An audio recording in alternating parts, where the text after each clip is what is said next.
한국거래소가 출근길 주식거래 시간 확대를 검토하고 있습니다.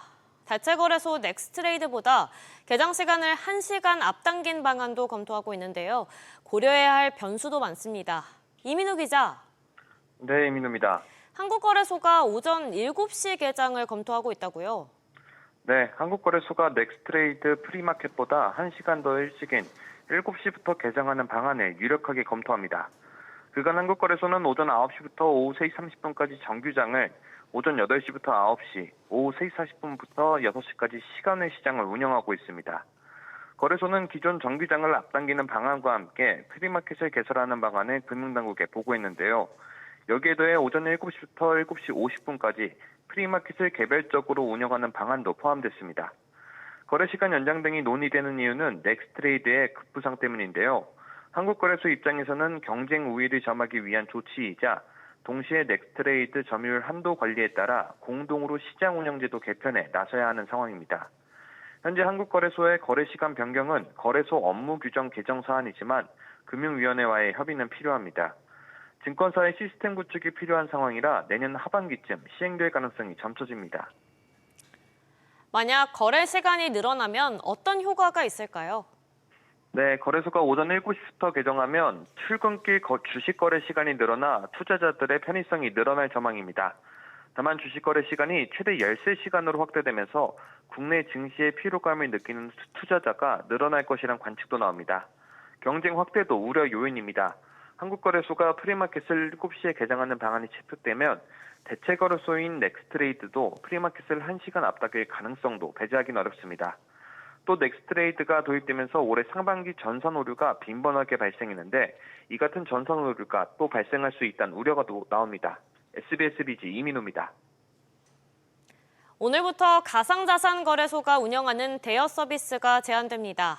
담보 가치를 초과하는 레버리지 대여가 허용되지 않고 사업자의 자체 재산만 활용하도록 규제 강도를 높였는데요. 자세한 내용은 취재기자 연결해서 알아보겠습니다. 이정민 기자. 네, 이정민입니다. 이 가상자산 대여 서비스가 구체적으로 어떻게 제한되는 건가요? 네, 금융위원회와 업계가 마련한 가이드라인에 따르면 가상자산 대여 시 이용자 피해 우려가 큰 레버리지 서비스와 금전 대여 서비스가 제한됩니다. 또 가상자산 대여 서비스 운영 시 다른 업체와의 협력이나 위탁 등을 통한 간접 형태의 대여 서비스가 금지되고 거래소의 고유 재산을 활용한 서비스만 운영할 수 있도록 범위를 명시했습니다. 눈에 띄는 점은 이용자 보호를 크게 강화했던 건데요. 가상자산 대여 서비스를 처음 이용하는 소비자는 닥자에서 주관하는 온라인 교육과 적격성 테스트를 받아야 합니다. 특히 증권시장 공매도 한도와 유사하게 이용자별 대여 한도를 3천만 원, 7천만 원 등 내규를 통해 단계적으로 설정하라는 내용이 담겼습니다. 이외에도 대여 서비스 수수료는 연 20%를 초과하지 않도록 하고 시총 20인에 또는 3개 이상 원화거래소에서 거래되는 가상자산만 대여할 수 있도록 했습니다. 최근 가상자산 대여 서비스를 이용하는 투자자들의 피해 우려가 커지면서 논란이 이어졌죠. 그렇습니다. 지난달 18일 금융당국은 행정지도를 통해 업비트와 빗썸의 서비스 잠정 중단을 요청했는데요. 빗썸이 2주일이 넘도록 이행하지 않자 금감원은 지난달 26일부터 이달 2일까지 빗썸 현장 점검에 나섰던 것으로 알려졌습니다. 업비트와 다르게 빗썸의 가상자산 대여 서비스는 제3자 업체인 블록2리얼이 운영하는 형태인데요. 가이드라인에서 간접 형태의 대여 서비스 제공을 제한한 것으로 보아 당국이 이를 겨냥한 것으로 풀이되고 있습니다. SBS 비즈 이정민입니다. 퇴직연금 수익률이 높지도 않은데 금융사가 떼어가는 수수료 때문에 사업자나 개인 가입자들의 부담이 작지 않은데요. 이런 가운데 신한투자증권이 이달부터 퇴직연금의 수수료를 내려서 본격적인 고객 유치전에 나섰습니다. 다른 증권사들도 이날 동참할지 주목되는데요. 박규준 기자. 네, 박규준입니다. 신한투자증권이 퇴직연금 수수료를 어느 정도로 내리나요? 네, 신한투자증권은 확정급여 DB형의 장기계약 사업자에 대한 퇴직연금 수수료 할인폭을 대폭 키웠습니다. 계약기간별 할인율을 보면 2에서 4차년도는 기존 10에서 12%, 5에서 10차년도는 18%에서 22%로, 11차년도 이후는 20에서 26%로 수수료 할인폭을 확대했습니다. 퇴직연금 수수료를 구성하는 운용관리 수수료와 자산관리 수수료 모두 할인이 되는데요. 확정기여형인 DC형은 자산관리 수수료에 한해 수수료율 자체를 낮췄습니다. DC형의 잔고 500억 원 초과 구간에 기존 자산관리 수수료율이 0.1%였는데 0.09%로 내렸습니다. 신한투자증권은 신규 DB, DC 고객사에 대해서 9월 1일 이후 발생하는 수수료 인하를 시행한다고 밝혔습니다. 가입자들의 수수료 부담이 덜어지겠네요. 그렇습니다. DB형과 DC형은 이 사용자인 기업이 수수료를 내고 있는데요. 이들 부담이 내려갈 걸로 보입니다. 영세 기업들은 최소 적립금도 못 채우는 경우가 있는데 수수료 부담이 줄면 아무래도 적립금을 더 채울 수 있다는 게 금감원 설명입니다. 현재 개인이 수수료를 직접 내는 개인형 퇴직연금 IRP는 금융사들 간의 치열한 고객 유치 전에 수수료율이 내려가고 있는데 DB형과 DC형은 수수료 부담이 상승하고 있습니다. 금감원에 따르면 지난해 말 기준으로 적립금 대비 수수료 등의 비용은 총 비용 부담률이 0.414%로 전년 대비 0.042%포인트 올랐는데요. DB형은 0.065%포인트, DC형은 0.031%포인트 증가했고 IRP만 0.011%포인트 줄었습니다. 이 가운데 미래, NH, 하나 등 대형 퇴직연금 사업 증권사들은 현재로서는 DB형과 DC형의 수수료 인하 계획이 없다고 밝혔습니다. SBS 비즈 박규준입니다. 유명 브랜드 옷을 대폭 할인 판매하는 온라인 쇼핑몰들, 일단 의심부터 하셔야겠습니다. 브랜드를 사칭해서 이른바 짝퉁 제품을 판매하고 심지어 돈만 꿀꺽하는 사기 사이트들이 기승을 부리고 있습니다. 서주영 기자. 네, 소진입니다. 구체적으로 어떤 피해인가요? 네, 한국소비자원에 따르면 미국 의류 브랜드 알로아 스투시, 우리나라 디자이너 브랜드 우영미 등을 사칭한 137건의 피해가 접수됐습니다. 피해 소비자 대부분인 94%는 인스타그램 등 SNS를 통해서 사칭 사이트에 접속을 했는데요. 브랜드 공식 홈페이지처럼 보이는 사이트 주소와 브랜드 로고, 상품 소개 등을 사용했고 80% 세일, 당일 한정 등의 표현으로 구매를 유도했습니다. 피해 사례를 보면 문제 사이트에 15만 7천 원짜리 상품을 결제했는데 실제 결제 금액이 1,590만 원으로 나타나 취소를 요청했지만 이미 상품이 배송됐다는 답변이 오거나 결제한 뒤 주문 내역이나 배송 현황이 아예 조회되지 않고 업체와 연락이 되지 않는 경우 등이 있었습니다. 그래서 소비자원이 해외 쇼핑몰을 이용할 때 주의사항도 당부했다고요? 네, 그렇습니다. 해외 쇼핑몰을 이용할 때는 피해 발생 가능성을 고려해 차지백 서비스 신청이 가능한 신용카드를 사용할 것을 권고했는데요. 차지백 서비스는 해외 거래 소비자가 사기 의심, 미배송, 환불 미이행 등의 사유가 있을 때 구입일로부터 120일 또는 180일 이내에 신용카드사에 거래 취소 요청을 할 수 있는 서비스입니다. 비자, 마스터카드, 아멕스, 유니온페이 등에 도입이 되어 있습니다. 사칭 사기로 확인된 사이트는 국제거래 소비자 포털과 서울시 전자상거래센터 누리집 등을 통해서 확인할 수 있습니다. SBS 비즈 서주연입니다. 지난 5월 단체 교섭이 결렬되면서 파업 우려까지 나왔던 서울 시내버스 노조가 오늘 다시 사측과 마주 앉습니다. 이번에도 합의점을 찾지 못하면 노조는 파업을 포함한 쟁의 행위를 검토한다는 방침인데요. 유정현 기자. 네, 유정현입니다. 서울 시내버스 노사가 오늘 다시 만난다고요? 그렇습니다. 서울 시내버스 노동조합과 사측인 서울시 버스 운송조합이 오늘 오후 4시 잠실 교통에 관해서 단체 교섭을 재개합니다. 지난 5월 28일 협상이 결렬된 이후 약 3개월 만에 공식적으로 다시 만나는 겁니다. 다만 아직 양측 입장 차이는 여전합니다. 노조는 지난해 대법원 판결에 따라 정기상여금은 당연히 통상임금에 포함해야 하고 이는 교섭 대상이 아니란 입장입니다. 교섭에서는 임금과 정년 연장을 논의하자는 건데요. 사측은 그렇게 되면 인건비 총액이 최대 3천억 원가량 늘어날 수 있다며 임금체계 개편이 먼저라고 맞서고 있습니다. 오늘 교섭까지 결렬되면 노조가 쟁의 행위에 나설 수도 있나요? 그렇습니다. 서울시 버스노조는 지난 2일 지부위원장 총회를 열었습니다. 노조 관계자는 총회에서 교섭이 결렬될 경우 앞으로 파업에 나서야 한다는 요구가 강력했다고 설명했습니다. 앞서 서울지방고용노동청이 지난달 6일 버스회사 3곳을 상대로 정기상여금을 통상임금에 포함하라고 시정 지시를 내리기도 했습니다. 엊그제인 지난 3일 경기도 버스노사가 진행한 단체 교섭은 최종 결렬됐습니다. 경기도 버스노조는 오는 23일에 조합원 18,000여 명을 상대로 파업 찬반 투표를 진행할 예정입니다. 서울 시내버스노조는 경기도 버스노조와 추후 쟁의 행위 날짜나 방향을 논의할 수 있다고 설명했는데요. 최악의 경우 수도권 버스 대란이 일어날 수도 있는 상황입니다. SBS 비즈 유정현입니다. 도널드 트럼프 미국 대통령이 우리나라에 앞서 일본산 자동차 관세를 15%로 낮추는 행정명령에 서명했습니다. 이런 가운데 상당한 규모의 반도체 관세를 곧 발표하겠다고도 예고했는데요. 취재기자 연결해서 자세히 알아보겠습니다.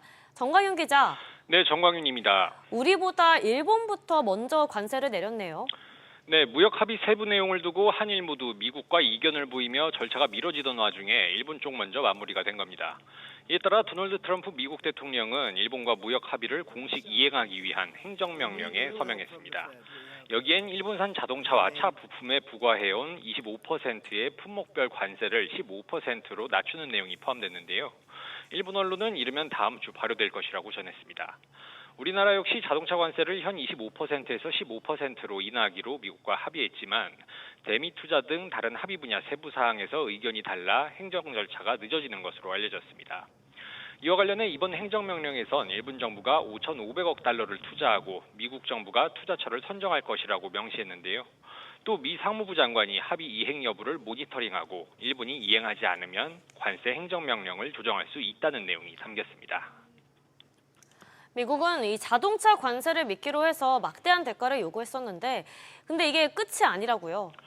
네, 트럼프 대통령은 백악관 만찬에서 기자들에게 반도체와 관련해 미국에 들어오지 않는 회사들에게 관세를 부과할 것이라고 말했습니다. 조만간 발표하겠다면서 그렇게 높지는 않지만 꽤 상당한 관세가 될 것이라고 덧붙였는데요. 미국의 공장 건설 계획을 갖고 들어오면 예외라고도 말했습니다. 삼성전자와 SK 하이닉스는 이미 미국 내 생산 시설을 증설하고 있어 직격탄을 피할 가능성이 있지만 구체적인 내용이 나올 때까진 안심하기 어려운 상황입니다. SBS 비즈 정광윤입니다. 포스코그룹이 국내 최대 해운선사인 HMM 인수를 검토하고 있습니다. 주력 산업인 철강 업황이 부진한 상황에서 국가기관 산업인 해운업으로 진출하며 새로운 성장 동력을 확보하기 위한 것으로 풀이됩니다. 조슬기 기자. 네, 조슬기입니다. 포스코가 HMM 인수를 검토 중이라고요? 그렇습니다. 최근 포스코가 회계법인, 컨설팅사 등 이 대형 로펌과 함께 자문단을 꾸려 HMM 인수 타당성을 검토 중인 것으로 파악됐습니다. 포스코 그룹 관계자는 이 향후 성장성이 유망하고 그룹 사업과 전략적 시너지 창출이 가능한지 여부를 검토하고 있다라고 말했습니다. 사실상 HMM 인수를 검토 중임을 시사한 발언으로 풀이되는데 인수 참여 여부는 아직 구체적으로 결정된 바 없다고 전했습니다. HMM은 산업은행이 36%, 한국해양진흥공사가 35.6% 지분을 각각 보유 중입니다. 포스코그룹이 HMM 인수를 추진할 경우 7조 원 규모의 사는 지분을 확보해 최대 주주에 오를 것으로 보고 있습니다. 인수를 검토하는 배경은 뭔가요?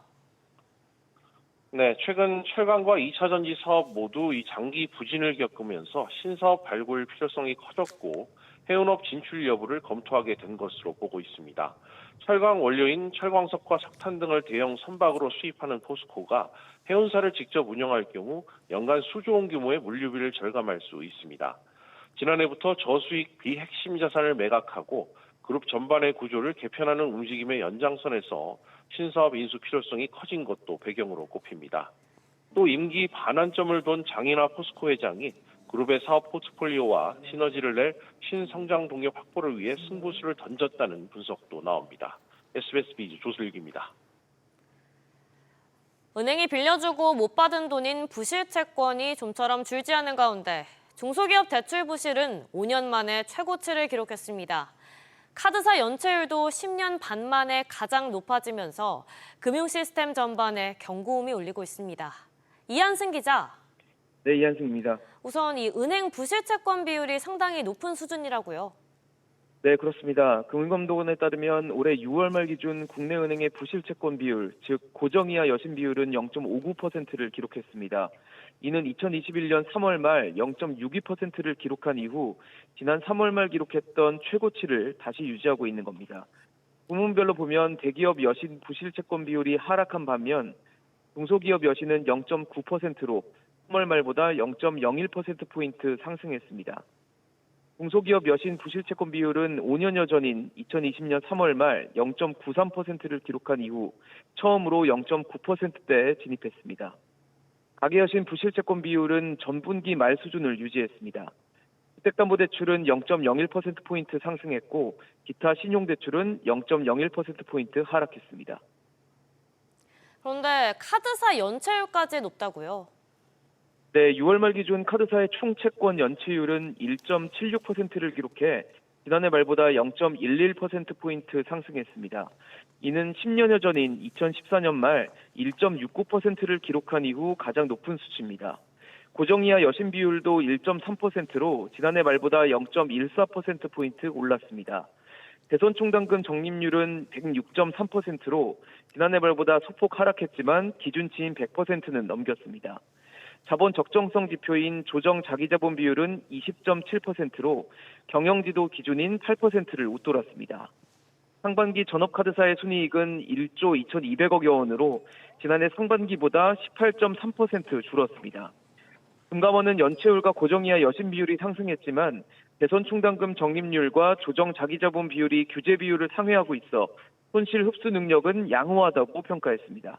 SBS 비즈 이한승입니다. 유통업계에서 쿠팡의 독주가 계속되는 가운데 네이버가 신선식품 강자인 마켓컬리와 손을 잡았습니다. 네이버의 약점인 식품 분야 경쟁력을 갖추면서 쿠팡과의 정면 승부가 예상됩니다. 정대한 기자. 네, 정대한입니다. 네이버와 컬리가 손을 잡았다고요? 네, 네이버 플러스 스토어의 프리미엄 장보기 서비스인 컬리 앤마트가 출시됐습니다. 컬리가 외부 플랫폼에 진출한 것은 이번이 처음인데요. 과일, 채소와 육류 등 컬리의 강점인 신선식품을 비롯해 생활주방용품, 뷰티까지 다양한 상품을 판매할 예정입니다. 소비자들은 컬리 앱에서처럼 밤 11시 전에 주문하면 다음날 아침에 새벽 배송으로 새벽에 상품을 받을 수 있습니다. 이번 협업으로 컬리는 네이버 이용자를 끌어올 수 있고 네이버는 그동안 약하다는 평가를 받아온 신선식품 분야를 더욱 강화할 수 있게 됐습니다. 네이버와 컬리처럼 지금 유통업계에서는 쿠팡 독주에 맞서기 위한 동맹이 한창이라고요? 네, 쿠팡은 국내 유통업계 사상 처음으로 지난해 연매출 40조 원을 기록한 데 이어 내년까지 3조 원을 투입해 1위 굳히기에 나설 계획입니다. 이에 신세계그룹은 CJ그룹뿐 아니라 중국의 알리바바그룹과도 손을 잡았습니다. CJ 대한통운의 물류망을 활용해 신세계 계열 이커머스인 G마켓과 쓱닷컴의 배송을 강화하고 있습니다. G마켓은 알리익스프레스와의 합작법인도 설립하는데요. 공정거래위원회의 승인 심사가 이르면 이달 중 마무리될 전망입니다. SBS 비즈 정대한입니다. 홈플러스 기업회생 사태에 이어 롯데카드 해킹 사고까지 이어지자 대주주인 MBK 파트너스의 부담도 커지고 있습니다. 이찬진 금융감독원장도 MBK 파트너스에 대해 집중적으로 검사하고 있는데요. 신다미 기자. 네, 신다입니다. 금감원이 지금 롯데카드 해킹 사태를 파악 중이죠? 네, 금감원은 지난 2일부터 롯데카드에 대한 현장 조사를 진행하고 있는데요. 정보 유출 규모가 1에서 2GB 정도로 알려지면서 업계에선 기본적 보안이 미흡했다는 지적도 나오고 있습니다. 여기에 더해 롯데카드가 내부 파일이 유출이 발생하고 17일이 지나서야 해킹 사고를 인지한 것으로 알려지면서 제대로 내부 통제가 이루어졌는지 여부도 도마 위에 올랐는데요. 이재명 대통령은 어제 이와 관련해 보안 사고를 반복하는 기업들에 대해 징벌적 과징금을 포함한 강력한 대처가 이루어지도록 관련 조치를 신속히 준비하라고 강조하기도 했습니다. 홈플러스 사태와 롯데카드 해킹 사고를 두고 MBK 경영 방식과 거버넌스 등에 대한 비판도 심화되고 있습니다. 지금 이찬진 금감원장도 MBK를 지금 눈여겨보고 있다고요? 네, 그렇습니다. 신임 이찬진 금감원장은 지난달 27일 홈플러스 사태와 관련해 MBK 파트너스 추가 조사에 착수했는데요. 불공정 거래를 비롯해 홈플러스 인수 당시 펀드 출자자를 모집하는 과정 전반을 들여다보고 있습니다. 이혁원 금융위원장 후보자도 인사청문회에서 이와 관련해 철저하게 조사해 위법 행위가 발견될 경우 엄중 조치하겠다며 자본시장법상 사기적 부정거래 혐의를 금감원에서 조사해 검찰에 고발한 상태라고 밝혔는데요. 이 후보자는 상호펀드 제도가 20년 정도 됐으니 글로벌 적합성에 비춰 개선할 부분들이 있는지 검토하겠다며 상호펀드에 대해 제도 개편을 시사했습니다. SBS 비즈 신다입니다. 전 세계 매출 1위 명역 항암제를 보유하고 있는 미국 제약사 머크의 키투루다가 국내에서 건강보험이 적용되는 범위가 확대될 전망입니다. 건강보험 심사평가원은 어제 약제급여평가위원회를 통해 식도암, 자궁내막암, 직결장암 등 11개 질환에 대한 키트루다 급여 적용에 대해 적정성이 있다고 판단했습니다. 키트루다는 현재 7개 질환에 건보가 적용되고 있으며 추가 적용에 대해서는 국민건강보험공단과의 약가 협상, 보건복지부 심의 등을 거쳐 최종 결정됩니다. 남성과 여성의 임금 격차가 확대된 것으로 나타났습니다. 여성가족부에 따르면 전자공시 시스템 공시 대상 회사 2,980곳의 지난해 1인당 평균 임금은 남성 9,780만 원, 여성은 6,773만 원이었습니다. 이에 따른 남녀 1인당 평균 임금 격차는 30.7%로 재작년 26.3%에서 4.4%포인트 늘어났습니다. 농림축산식품부가 쌀 가공식품 업계에 정부관리 가공용 쌀을 5만 톤 범위에서 추가 공급하기로 했습니다. 지난 4일 기준 쌀 20kg 평균 소매 가격은 6만 454원으로 작년보다 17.5% 급등하면서 대부분 중소기업인 쌀 가공식품업계는 쌀 구매에 어려움을 호소했고 수출기업도 수출 물량 생산 차질을 우려하고 있습니다. 이에 농식품부는 쌀 가공식품 수요가 늘어나는 추석 성수기를 앞두고 추가 공급을 결정했습니다.